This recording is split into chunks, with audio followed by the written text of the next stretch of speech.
When you think of William Shakespeare, you probably picture the Globe Theatre, the iconic timber-framed playhouse on the south bank of the Thames, where Hamlet, Othello, and King Lear all came to life. But the Globe actually had a secret origin story. It wasn't built from scratch. In fact, it was born from one of the cheekiest property disputes in Elizabethan London, when Shakespeare's company literally stole a theater. Yes, an entire theater out from under their landlord's nose. Hey friend, welcome back to the YouTube channel for the Renaissance English History Podcast. I am your host, Heather, and as always, I am delighted that you are here with me.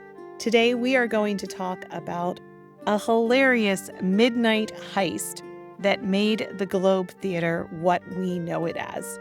Let's rewind back to 1576. James Burbage, a former joiner turned actor, took a huge gamble by building a permanent playhouse just outside the city walls of London. He called it the theatre. This was revolutionary. Before this, plays were staged in inn-yards or temporary spaces. With the theatre, audiences could now see plays in a purpose-built building. The theater was leased from a man named Giles Allen.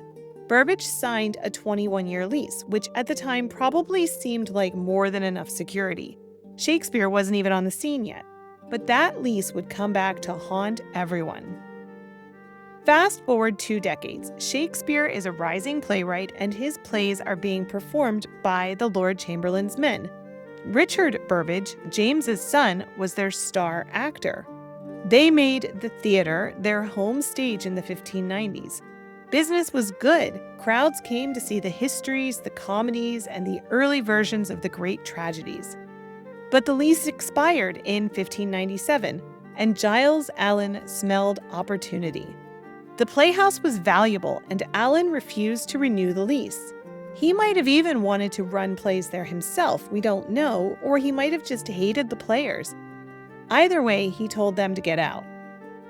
James Burbage had already died, but his sons Richard and Cuthbert were not about to let their family investment slip away.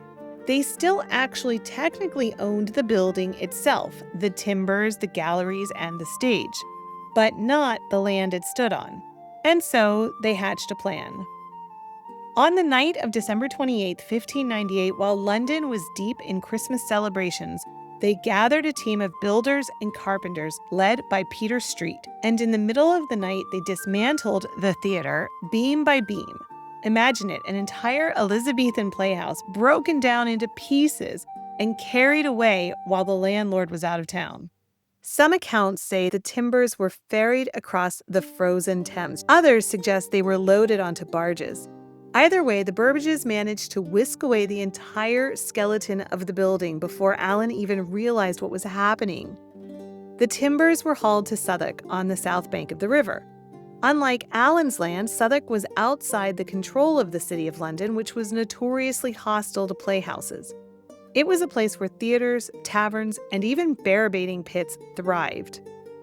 In 1599, the Burbages rebuilt the playhouse with the help of Shakespeare himself, who invested money and became a shareholder.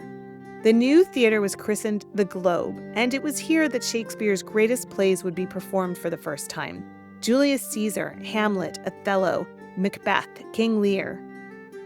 Of course, Giles Allen was furious when he discovered what happened. He launched lawsuits, claiming the Burbages had no right to dismantle the building. The courts eventually sided with the players. The lease gave Allen the rights to the land, but the Burbages still owned the timber. Allen's outrage couldn't stop the Globe from thriving. So the Globe, the theater most associated with Shakespeare's genius, was essentially built out of recycled parts, the spoils of a landlord dispute. It's a story that perfectly fits the Elizabethan theater world, equal parts boldness, creativity, and sheer audacity. So the next time you think about Shakespeare's plays, remember they might never have happened in that space at all if not for the daring midnight heist of an entire theater. So we will leave it there, my friend. Thank you so much for listening. If you enjoyed this, I sure would appreciate a press of that like button or a thumbs up wherever you are listening to this. And leave me a comment and let me know what other random, lesser known stories of Tudor history you would be interested in knowing about. All right, my friend, I will be back very soon. We are less than a week away from Tudorcon, so everything happening in my world is revolving around Tudorcon right now. Hopefully, I will see you there with Tudorcon From Home. You can still reserve your space and join us from anywhere in the world in the comfort of your jammies.